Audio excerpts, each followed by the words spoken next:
This is Chicago. At the dawn of the 21st century, Chicago's media was dominated by a handful of major corporations. But a resistance movement arose to free Chicago's media from their clutches. One player in this movement is the Chicago Independent Media Center and its TV show, Chicago Independent Television.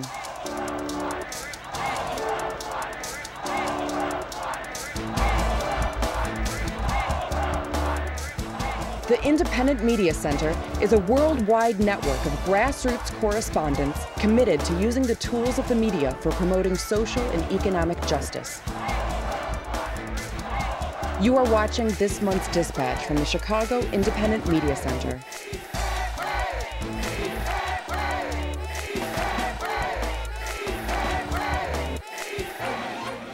Welcome to Chicago Independent Television, a collection of local reports by grassroots media workers produced free from corporate or commercial support or influence. I'm Grace Bouchard.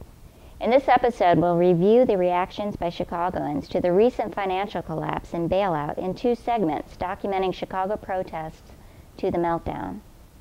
We'll also see a historic march in Chicago's LGBT community, and we'll see a trailer for a Chicago anti-war film. Stay with us.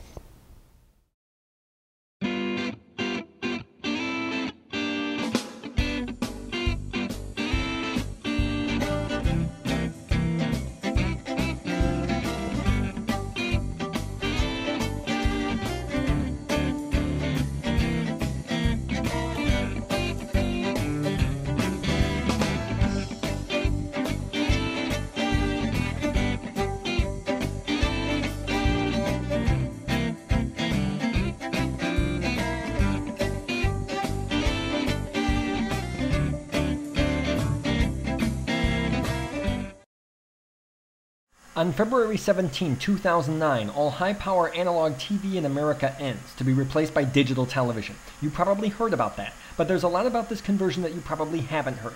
About 50 million people in America still use analog TV, most of whom are poor, elderly, or don't speak English. There's no plan and little funding by government and industry for outreach and serving the public, and broadcasters are hoarding up free TV spectrum for themselves rather than for public use. Get the facts. Visit dtvredalert.org to learn more. Welcome back to Chicago Independent Television. Just days before Congress passed its recent financial bailout, several protests took place around Chicago. In this next segment, we hear from some protesters. Ho, ho, Bush's bailout, we say no. Hey, hey, ho, ho, Bush's bailout, we say no. Hey, hey, ho, ho, Bush's bailout, we say no.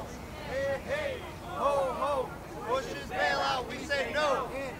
The economic bailout of Wall Street, as originally proposed by President Bush, is in fact completely unacceptable. It is taking taxpayer money to bail out failed corporations without any provision for oversight, without any provision for citizen input. It is basically a handout to President Bush's buddies. I do not believe that this is acceptable. I have grandnieces and grandnephews that will still be paying for this 30 years from now. They already are going to be paying for the war. I don't want them to have to pay for a Wall Street bailout.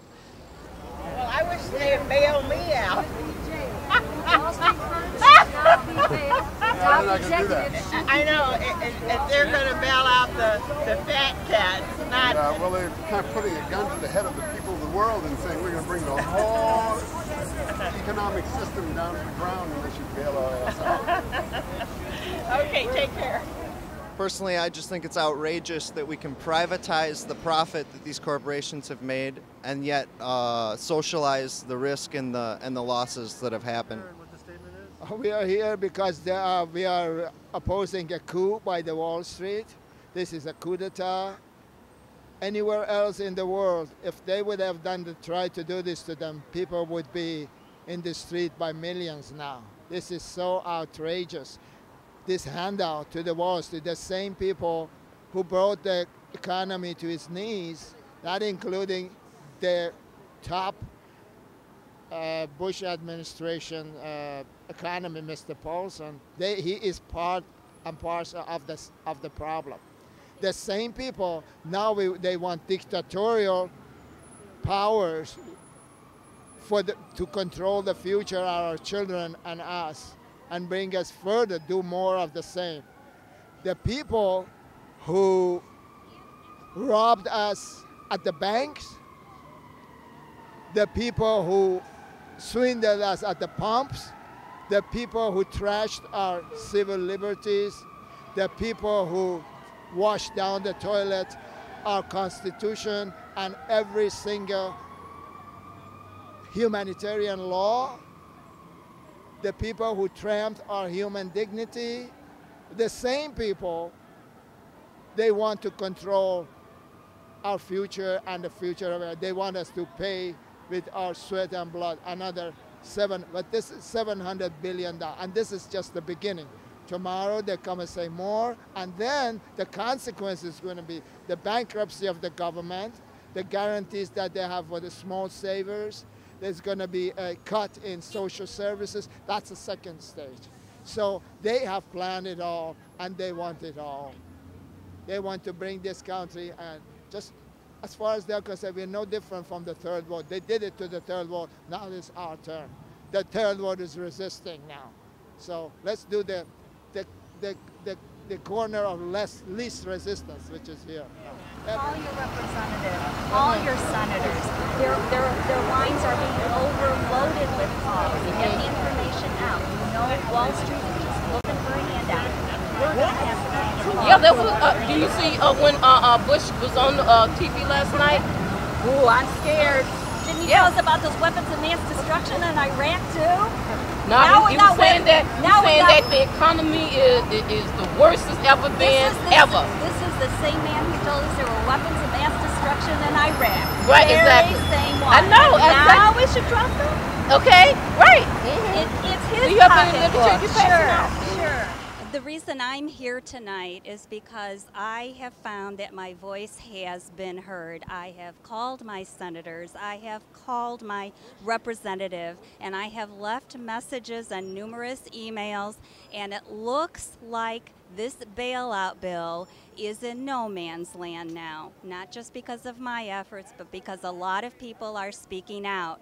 And I want people to be hopeful and optimistic that if you speak out now to stop this blunder, we can avoid having the kind of economic turmoil that Japan has experienced when their government tried the same thing, which was bearing the devaluation of assets. We are over-leveraged to the gills here.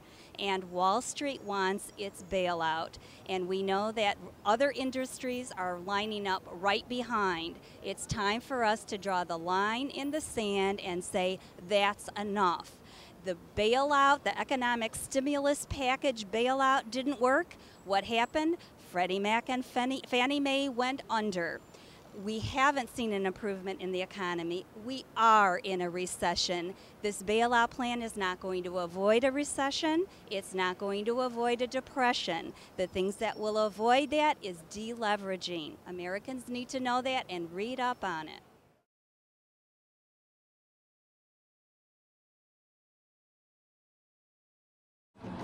You're watching Chicago Independent Television. I see the soul of a nation, must be true cause I've seen it on TV.